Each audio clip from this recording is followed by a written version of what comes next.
Living alone is a massive achievement. It's your freedom, your sanctuary, and your independence. But here's the hard truth that nobody likes to talk about. For women over 60, that independence is fragile. And I'm not talking about the big, obvious dangers you see on the news. No, it's actually the silent, everyday habits, the little things you probably do without a second thought, that can slowly but surely put your safety and your ability to stay in your own home at risk. And it's so much more than just remembering to lock your front door. So today, we are going to go through 11 specific, fatal mistakes that can catch even the smartest, most capable women completely off guard. Now, I really want you to pay close attention to mistake number 4. It is so common, almost all of us do it. And number 11, well, that's the big one. We're going to see why it's the single biggest reason older women end up losing their independence.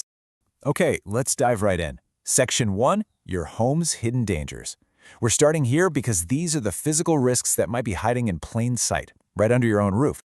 First up, mistake number 1, I call it the cozy trap. You know what I'm talking about, our beloved throw rugs. They add a pop of color, they feel so nice and warm underfoot, but here's the catch. Loose throw rugs are one of the leading causes of falls in the home. All it takes is one tiny curled up edge or a little slip on a wood floor to cause a really devastating injury, like a hip fracture. So what's the fix? You have to be absolutely ruthless here. If a rug slides even a little bit, it has to go, period. If you just can't part with it, then at the absolute minimum, you need to get some heavy-duty double-sided tape and secure it to the floor so it cannot move. Your safety is just so much more important than the decor. All right, mistake number 2 is really fascinating because it's completely biological. It's called the thirst deception. As we get older, our body's natural sense of thirst actually diminishes. This means you can be well on your way to being seriously dehydrated and not even feel thirsty at all. And that's a huge problem because dehydration leads to dizziness, confusion, weakness, and even urinary tract infections that can cause sudden delirium. Thankfully, the fix for this is incredibly simple. You just can't wait until you feel thirsty anymore. The trick is to outsmart your own body. Keep a glass of water in every single room you spend time in, the kitchen, the living room, the bedroom. And then you live by a new, simple rule. If you see it, you drink it. It's an easy way to build a habit that keeps you hydrated all day long. Mistake number 3 is a gamble so many of us take every single night, getting up and walking to the bathroom in the pitch black dark. Every one of those trips is a roll of the dice and a recipe for a fall. The fix, though, couldn't be easier or cheaper. Motion sensor night lights. You can get them anywhere. Just plug them in along your path, and the second your feet hit the floor, your way is instantly and safely lit up. No more fumbling for a light switch. Okay, let's move on to Section 2, protecting your personal security. Here, we're going to shift our focus from the physical risks inside your home to managing the potential threats from the outside world and our social interactions. Now, remember I told you to pay attention to this one. Mistake number 4. I want you to ask yourself, and be really honest, do you ever open the door to a stranger just because you don't want to seem rude? This is what I call the polite problem. And let me tell you, it is a massive, massive vulnerability. So the fix here is very blunt. Do not open the door.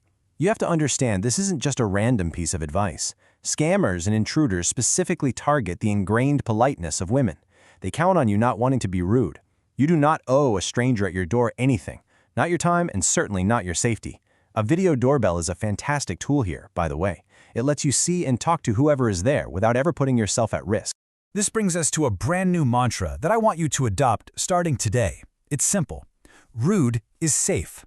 It might feel weird or unnatural at first, but prioritizing your own safety over a stranger's feelings isn't just okay, it is absolutely essential for your well-being. Say it with me. Rude is safe. The next mistake is something we can do without even thinking about it. Oversharing your routine. Casually mentioning to the friendly cashier or someone you just met in a waiting room that you live alone or that you're going to be away for the weekend, well, that's a huge security risk. You never, ever know who is listening in.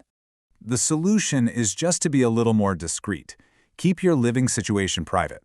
If a stranger asks a question that feels a little too personal, just have a vague, ready-made response. Something simple like, "Oh, my son is stopping by later." Immediately creates a protective layer. It implies you're not alone and you're not an easy target. Now, it's really important to draw a line between living alone and being isolated. They are not the same thing. Living alone is totally fine, but being isolated, that's dangerous. Chronic loneliness has been shown to be as damaging to your health as smoking 15 cigarettes a day. And just from a practical safety standpoint, if you're isolated, who's going to notice if you don't answer your phone for a day or two? This leads us to a beautifully simple and highly effective solution, the check-in buddy system. Here's how it works. You pick one person, a friend, a neighbor, a family member. Every single morning, you just text them a simple emoji, a smiley face, a coffee cup, a sun, whatever you want. If they don't get that text from you by a certain time, that's their cue to call and check on you. It's so simple, and it could literally save your life. All right, for our final section, we're going to turn inward and talk about mastering your health and mindset. These last few mistakes are all about overcoming those internal barriers that can seriously impact your safety and your well-being. Mistake number 7 is playing the memory game with your medication. You know, asking yourself, did I take my blood pressure pill today? That is a dangerous, dangerous gamble. Either doubling a dose or skipping one can have immediate and serious consequences. So please, stop relying on your memory. Get a simple pill organizer. And let's reframe this. It is not a sign of getting old. It is a sign that you are organized, smart, and in total control of your health. Next up, letting vanity become dangerous. Ignoring what I call the silent killers, like declining vision or hearing loss, just because you think you get by okay, is a huge mistake. Here's why. When you can't hear well, your brain has to work overtime just to process sound. That leaves less mental energy for other crucial things, like maintaining your balance. In fact, untreated hearing loss is directly linked to a much higher risk of both dementia and falls. So get tested, and if you need them, wear the aid. You know, cooking for one can sometimes feel like such a chore, right? And that can lead straight to mistake number 9, the tea and toast syndrome. Just surviving on simple snacks leads to malnutrition, which leads to muscle wasting, which leads to frailty. And this is so critical. If you lose your muscle strength, you lose the strength to get yourself up after a fall. A fantastic solution is to batch cook. Once a week, make a big, nutritious meal like a stew or a chili, and then freeze it in single-portion containers. Easy, healthy meals all week long. Mistake number 10 is all about fear. It's keeping secrets from your doctor. Hiding the fact that you felt dizzy last week or that you almost fell because you're terrified the doctor will say you can't live alone anymore. That is a critical error. The truth is, your doctor wants to help you stay independent. If you're dizzy, they can often fix the underlying issue. Hiding your symptoms is the very thing that accelerates the loss of independence you're so afraid of. And that brings us to the final, and honestly, the most important point of all. The number 1 mistake. The one that costs more women their independence than anything else. It's the superwoman complex. It's that fierce, ingrained instinct to do everything yourself and to refuse to ask for help. After all, you've been independent your whole life. You've been changing light bulbs and managing a house for decades. But getting up on a step stool or a ladder when you live alone is a risk that is simply not worth taking anymore. The single most fatal mistake is that unwillingness to admit when you need a hand.